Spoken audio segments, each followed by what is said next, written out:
출혈 원인을 해명하지 못한다면 책임자 처벌도 불완전한 과제로 남을 수밖에 없다고 생각합니다.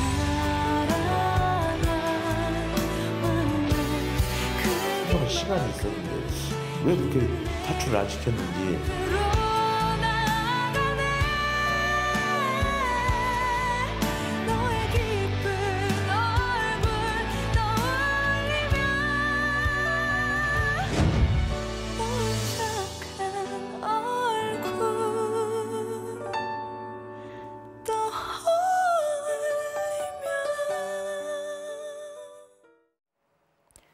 그날 이후 다시 돌아온 5번째 봄입니다.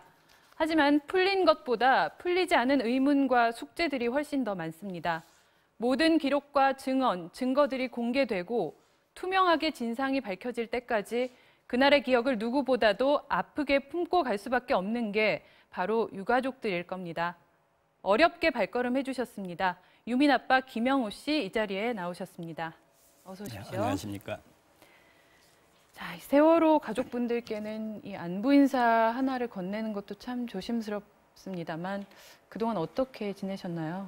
네, 단식 이후에 악의적인 댓글, 또 비난과 비하 뭐 이런 것들로 제가 너무 힘들어했습니다. 그래도 일베들이 하는 말, 또 정치인들이 하는 막말 이런 것까지 참을 수가 있었는데 너무나 많은 이제 댓글들의 공격을 받다 보니까 이제는 대기피증이랄까요? 대인 기피증이 너무 걸려서 조용한 흙에서 흙은 거짓말을 하지 않고 내가 노력한 만큼 대가를 받을 수 있어서 조용히 살고 싶어서 귀농 준비를 하고 있습니다. 네, 자 2014년이 불과 5년 전이지만 정말 까마득한 느낌인데요. 그래도 당시 세월호 특별법 제정을 위해서 46일 동안 그 단식을 하시던 모습은 참 생생합니다. 그때 하루하루 어떤 생각으로 좀 버티셨나요? 굉장히 몸도 힘들고 또 정신적으로도 굉장히 힘들었을 때 유민희를 생각하고서 버티고 견뎠습니다. 제가 이 단식에서 쓰러지게 되면은 세월호 특별법 과연 어차피 제정도 안 되지만은 왜 침몰했는지 또 왜 구조하지 않았는지 이런 것들을 밝힐 수가 없기 때문에 유민희를 생각하고 참고 버텼던 시간이었습니다. 네, 요즘도 그 불면증에 시달리신다고 들었는데 건강은 좀 어떠십니까? 네, 불면증도 불면증이지만은 하루 일정을 좀 힘들게 보내고 오면은 잠에서 많이 살아요. 다음 날 일어나지도 못하고 거의 잠에서 피곤해 지친 몸이라서 그런지 네. 단식 이후에는 이런 게 없었거든요. 근데 단식하고 나서는 보통 이틀씩 자는 때도 있었어요. 네. 몸이 일어나질 못하니까요.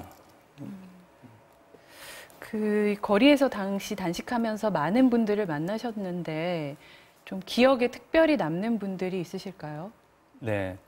성노예 피해 할머니, 김복동 할머니가 굉장히 지금도 기억에 남습니다. 네.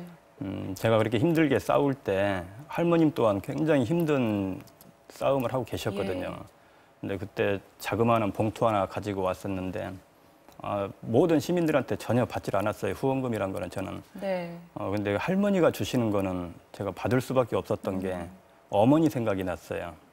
평소에 어머니도 저를 너무 어릴 때부터 떨어뜨려서 키우다 보니까 네. 지금도 어머니가 용돈을 좀 안 받으면 울거든요. 그게 생각이 나니까 할머니 건 꼭 받아주었어요. 그래서 네. 지금도 거의 간직하고 있습니다. 예. 네.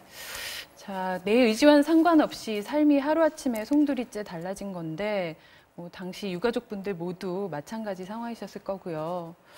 그 평범하게 살아가던 분들을 하루아침에 투사로 만들어버린 건데 그렇게 달라지는 모습들을 놓고 또 아까 말씀하셨다시피 각종 근거 없는 루머들 또 가짜 뉴스들이 또 난무하기도 했습니다. 어떤 게 가장 힘드셨습니까? 육체적으로 힘든 거는 다 버틸 수 있었습니다. 정신적으로 힘들다는 거 이거는 상상을 못할 정도로 힘들더라고요. 정신적으로 이제 악의적인 뉴스가 퍼뜨려지는데 저는 SNS로 모든 자료, 그러니까 유민이하고 카톡 주고받았던 대화들, 네. 그리고 은행에 가서 10년 동안 이혼하고 10년 동안 보내준 양육비 자료, 네. 입출금 내역서까지 다 제가 뽑아와서 보여주고 그것까지 해명을 했어요. 네. 그런데도 5년이 지난 지금까지 똑같은 얘기합니다.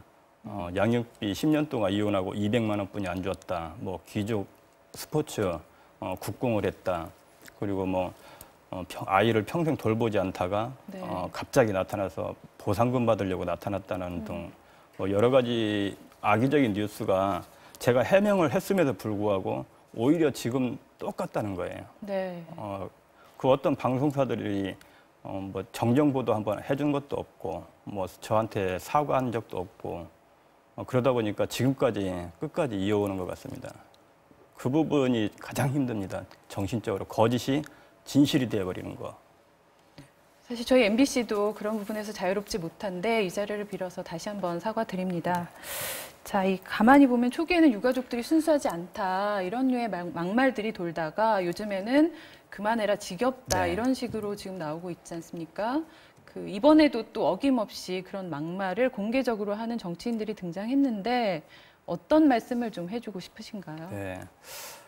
그렇잖아도 오늘 아침에 그 SNS 보고 또 뉴스도 봤어요. 보고 나서 일베들이 하는 말, 또 일베들이 하는 글을 어떻게 공인인데 전에 정치를 했었거든요. 국회의원까지 했었으면은 공인인데 공인이 어른으로서 아이들이 보고 있는데 저런 행동을 할 수 있을까? 정말로 의원님한테 스스로 다시 한번 판단해 보시라고 물어보고 싶고요. 아무리 그래도 저는 의원님한테 의원님이 가정의 안정과 여기 안전을 지켜주기 위해서 저는 끝까지 노력할 겁니다. 네. 자, 이 본인의 이름보다 이 유민 아빠로 불리면서 지난 5년간 살아오셨는데 그 과정에서 좀 가장 중요하게 여기고 살아오셨던 것도 또는 어떤 힘이 됐던 부분 이런 것들은 어떤 게 있을까요? 유민 아빠로 살아오면서 5년 동안 김영우라는 삶은 없어져 버린 것 같아요. 처음에는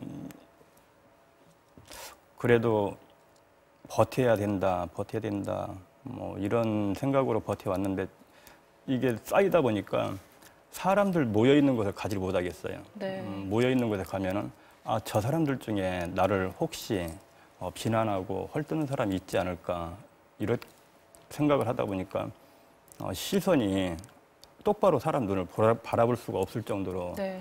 그렇게 대인기피증이 굉장히 심해졌어요.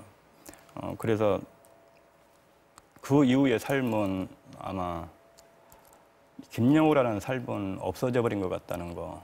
그럴 때 그러면 좀 힘이 됐던 부분은 어떤 부분들일까요? 그럴 때마다 힘이 될 때는 아무래도 노란 리본이죠. 노란 리본을 달고 차량에 달고서 다녀줄 때, 그걸 봤을 때, 또 가방에 달고 다녀줬을 때, 그래도 세월을 잊지 않았구나. 우리 세월호를 저뿐만 아니라 뭐 뉴스에 기사가 올라가면 댓글들 보면 지금 너무 심합니다. 네. 5년 전보다 오히려 지금이 더 심해요. 시간이 오랫동안 5년 동안 흘러오다 보니까 네.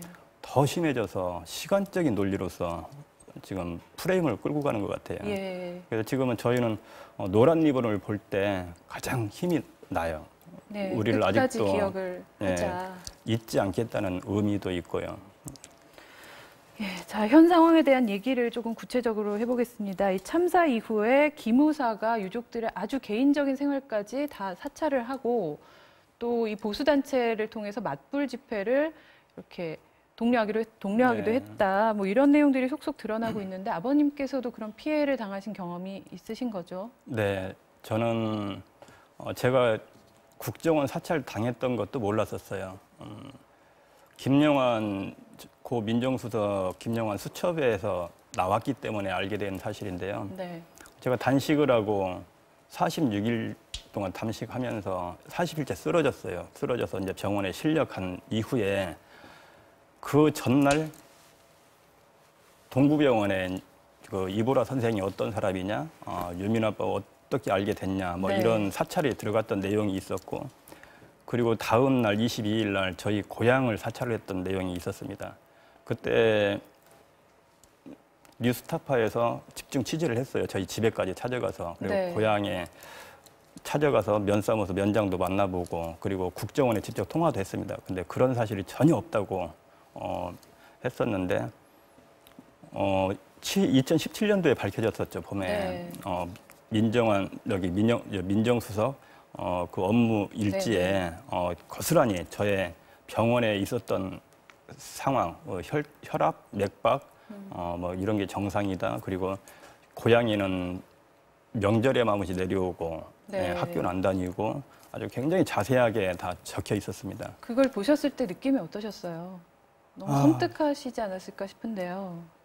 개인 사찰 당한다는 거 단식하면서 이제 많은 활동가들한테 옆에서 듣기는 했어요. 근데 설마 했었는데 제가 그렇게 당했다는 거 보고 이거는 영화에서는 한 번씩 본 현실들이 나한테 다가오는구나라는 걸 많이 네. 느꼈죠. 또 이 최근 세월호 특조위의 발표 내용도 보셨죠? 네. 정말 중요한 기록인 당시 CCTV 기록이 조작됐을 정황이 있다 이런 내용인데 이 발표 내용 접하고는 어떤 심경이 드셨습니까? 저는 15년도에 미리 예감을 했었어요. 의심이 하고 있었던 네. 부분이 유민이 핸드폰이 7일 만에 나왔어요. 7일 만에 나왔는데 7일 동안 바닷물 속에 있다 보니까 핸드폰이 완전히 소금물에 삭았어요. 네. 그래서 유민이는 핸드폰을 꼭 쥐고 나왔거든요. 예. 그래서 바로 우리가 알 수 있었는데 핸드폰이 이렇게 약간 벌려져 있어요. 네네. 삭아가지고 물 때문에 그리고 부식이 돼서. 그런데 6월 22일이면은 사고가 나고 2달 동안 물속에 방치돼 있던 거거든요. 물속에 네. 잠겨 있었던 건데 그걸 2016년도 네, 한번 6월 나온 달에. 적이 있었죠. 우리가 네. 청문회 때. 예. 청문회 나왔는데 마대 자루에 담겨 있는 그 사진을 보고서 저건 아니다. 분명히 조작된 거고 너무나 바뀌었을 깨끗해서. 것이다. 부식이 전혀 안 됐었습니다. 네. 그리고 지금 와서 밝혀진 건데 문서 또한 하나씩 바뀌었다는 거, 시간대도 안 맞고 이제 밝혀지기 시작하는 겁니다. 저는 15년도 그 사진 처음 봤을 때부터 네. 의심을 유민이 핸드폰하고 비교하고서 알고 있었던 거고. 네. 자, 또 이 박근혜 정부 당시 특조위 활동을 조직적으로 방해했던 정황들도 최근 구체적으로 확인되고 있는데 이 당시에는 세월호 특별법 제정이 꼭 필요하다 이렇게 생각하셔서 단식을 네. 무릅쓰고 요구를 하셨잖아요. 지금 이 시점에서 진상 규명을 위해서 꼭 필요한 것 무엇이라고 생각하십니까? 아무래도 특별법에 수사권과 기소권이 부여되지 않았다는 것이거든요. 네. 일기 특조위 또한 수사권과 기소권 없이 대신 특검을 통해서 조사를 해주겠다 했습니다. 그런데 그것마저 제 기간 동안 조사도 활동하지 못하고 강제 종료가 됐어요. 그리고 제2기 특조위를 저희가 이제 출범하고 이제 조사 활동을 시작했는데 이 2기 특조위에도 수사권과 기소권이 없다는 거예요. 압수수색과 체포구속 할 수 없으면은 네. 아마 어느 정도 진상 규명을 할 수 있을지 의문이 되고요. 예. 그래 철저한 진상 규명을 위해서는 수사권과 기소권이 꼭 부여된 그런 특별 수사단을 다시 설치해서 전면 재수사하지 않는 이상 힘들다. 네. 어제 화성에 네. 가서 그 유민이 만나고 오셨다는 얘기 들었습니다. 네. 가서 무슨 말씀 하셨나요? 저도 가난에 찌들려서 수학여행 한번 못 가봤어요. 수학여행 대신 그냥 집에 누나 살림 도와주고 그렇게 살다가 유민이가 수학여행을 떠났는데 영원히 지금까지 돌아오지 않고 있어요. 그래서 제가 만약에 다시 유민이를 만나러 간다면은 꼭 유민이한테 하고 싶은 말이 아빠랑 함께 수학여행 꼭 한번 가보자. 그 말을 하고 싶어요. 네. 마지막으로 이 자리를 빌어서 꼭 하시고 싶은 말씀 있으시면. 네. 막말을 했던 분께 또 우리를 비난하시는 분들께 꼭 하고 싶은 얘기가 있습니다. 저희가 제일 바라는 게, 저희 가족들이 바라는 게 일상으로 돌아가는 겁니다. 그러나 저희가 일상으로 돌아가지 못하도록 울고 먹는다는 표현을 많이 하시지 않습니까? 저희가 일상으로 돌아가지 못하는 상황은 여러분들께서 방해하고 그리고 울고 먹도록 계속 시간 끌고 이런 방해 때문에 그러고 저희 가족이 일상으로 돌아갈 수 있도록 발벗고 나서 주셨으면 좋겠어요. 그 다 모두 대한민국의 여러분의 가정 또 여러분의 형제 자매의 안전을 위해서 하는 일입니다. 진심을 좀 알아주셨으면 좋겠습니다. 예. 자, 어떤 한 평범한 시민이 원통한 일로 가족을 잃고 그 죽음의 원인조차 알지 못하는 상황을 한번 가정해 보겠습니다. 그 사람이 진실을 찾기 위해 10년이고 20년이고 끈질기게 노력하는 걸 두고 뭐라 할 사람은 없을 겁니다. 그런데 왜 유독 세월호 유가족들의 진상 규명 요구에는 혹독한 비난과 저주가 쏟아지는 걸까요? 세월호 진상 규명을 막고 세월호 피해자에게 조롱과 막말을 해대며 빨리 잊으라고 강요하는 사람들이야말로 이 참사를 정치적으로 이용하려는 게 아닐까요? 지금까지 딸 유민이의 5주기를 맞은 아버지 김영호 씨와 함께했습니다. 오늘 나와주셔서 진심으로 감사드립니다. 고맙습니다.